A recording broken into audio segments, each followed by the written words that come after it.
The Joe Rogan Experience. Amazing. This means as much to us as anybody except for you. Well, it's nice to see it. This is my happy place. This is my safe place. I got to travel across the country to be safe, but it's certainly a pleasure to be here again. And Joe, I always have to thank you. Listen, brother, I thank you too. I was texting Whitney today. I said, you're a hero. You're a legitimate hero. For people who don't know what this is all about, I'll give everybody the backstory. Phil used to work at Marineland. He was an orca trainer, and he also trained a walrus named Smooshy. And Smooshy is still allegedly in captivity at Marineland, although there's no photographic evidence. But you're pretty sure she's still there? I was told that she is still there, and she's in good shape, and I'm hanging on to that. Since you came on the podcast the first time, which was how many years ago now? So 6 years ago. I think that's 2013. So he's been living this lawsuit life for 6 years, trapped in a lawsuit with a gigantic corporation with incredible amounts of money that's been trying to crush him. And they've made up stuff. Well, tell me what's happened. You give me your perspective on how it all went down. Back in 2012, I was forced to make a very difficult decision. I elected to speak out against the conditions of which Marineland's animals were living in. I did so knowing the risks, knowing that Marineland was a litigious company, but I did so on account of the fact that the animals were suffering incredibly.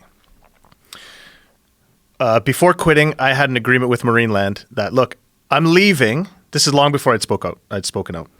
I'm leaving, but we have to establish that I can maintain this relationship with the walrus because I imprinted on her. It's important to stress that she thinks I'm her mom. She was a baby. She was a baby when she came in, so she was wild caught, and you can imagine, probably witnessed her mother get slaughtered. That's the method of collecting babies by the captors in Russia.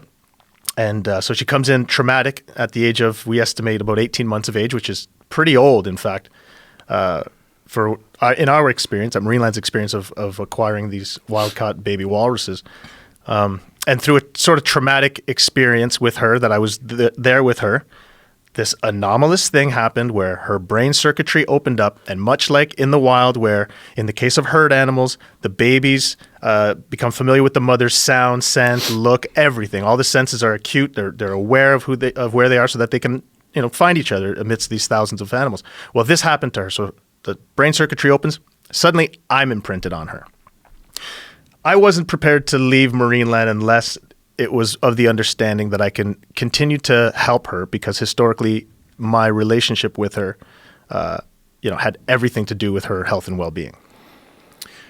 I quit with the understanding with Marineland this was to be the case. I'd been gone for a month. I come back unannounced. They don't want to let me in. They're hiding something. I get in. I see her.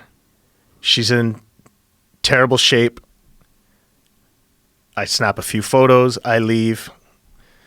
Now, amidst this... When you say terrible shape, what do you mean? She was emaciated. She was bone dry. She hadn't eaten in... My having been gone a month was the longest she and I have ever actually been physically apart.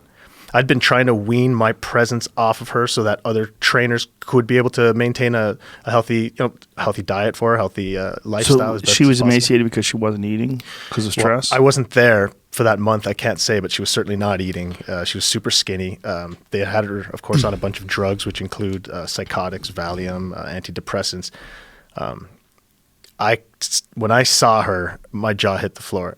It's important to note that during this, some newspapers had been calling. They wanted to know why I quit. If we back up a little bit, it should be noted that in 2007, my relationship with Smooshy sort of took off in the early sort of internet viral days and whatnot. We made front page of like CNN, and Jimmy Kimmel did a piece. And so there was sort of that backstory of the, I guess you would call it a fluff celebrity type thing. But nonetheless, my having left, people started to ask questions. I started fielding calls from this newspaper who was keen on doing an investigation of Marineland. So I wasn't going to participate. I had no interest, again, stressing Marineland's litigious history. And also, look, I've got this relationship with a walrus that I sort of have to maintain. I have to keep this relationship with Marineland healthy enough. So once I'd realized they weren't holding on to that end of the bargain, the panic sets in. I'm a first-time mom. It should be stressed. So I basically called the newspapers and I said, you put my face, my name, it doesn't matter. You just print it. Let's go. Let's get the story out. Story gets out. Well, Marineland, as expected, starts their lawsuit. It's almost like a scorched earth. They take a scorched earth sort of method. And this was when the original owner was alive. Yes, he's no longer alive. He died during. He died last year in June, in fact. So years into this litigation. So they sued me. They sued me for $1.5 million. They sued my girlfriend. They sued other activists. They sued newspapers. They're suing everybody. The mistake they made is in all of their absurd allegations that they've yet 6.5 years into litigation yet to prove any of it. They cannot. It's never going to happen. It doesn't exist. It's a fictitious lawsuit. It's full of lies and bullshit. Bottom line, the mistake they made is they sued me for plotting to steal Smooshie. That's where the headlines take off. And they also called me the Kanye West of animal training. Yeah, I remember we went. That's over how that. I got your attention on the internet. This is why. No, that's not how you got my attention. Well, I sent you a tweet. But the Kanye West part didn't get my. Well, no, you said they called you. The tweet was, I said, Joe, you just say when I'll book a flight to come to LA. I sent you the link to the story. The headline was Kanye West of animal training being sued for plotting to steal a walrus. You wrote, they called you the what? And then you slid into the DMs and said, dude, if you're ever in LA, I said, you just say when.